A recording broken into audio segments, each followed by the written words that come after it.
आई है और उसके साथ क्या हुआ है। सब लोग धीरे धीरे संध्या के कमरे की ओर बढ़े। कमरा खुला। संध्या कोने में बैठी थी। उसकी आंखें लाल थीं और गले से कोई जानवर जैसी गुर्राहट की आवाज निकल रही थी। तांत्रिक बाबा सामने जमीन पर बैठ गए, आंखें बंद की, फिर उन्हें खोलते हुए बोले, बेटा, मैं जानता हूँ तेरे साथ बहुत अन्याय हुआ है। मुझे बस तेरी कहानी सुननी है अपनी जुबान से। अब कहानी नहीं सुनानी मुझे। मैं बदला लेने आई हूँ और मुझे सिर्फ और सिर्फ मेरा बदला चाहिए। शांत हो जाओ काव्या। बदला लेकर क्या मिलेगा तुम्हें? जो माफ कर देता है वो सबसे बड़ा होता है। बाबा के शब्दों का असर कमरे की हवा पे साफ दिख रहा था। संध्या अब कांप रही थी, पर उसकी आंखें अब किसी गहरे दुख से भरी थी। जिसने भी तेरे साथ अन्याय किया उसे माफ कर दे। तेरी असली कहानी आज तक किसी को नहीं पता।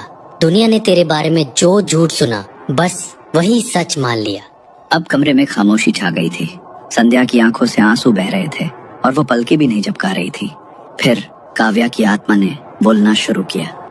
काव्या की जिंदगी में खुशियां और इज्जत अब बस एक सपना बनकर रह गई थी। उसके जीवन में रह गया था तो सिर्फ ताना, तिरस्कार और बेइज्जती की दहलीज पर हर रोज उसकी आत्मा को रौंदा जाता था।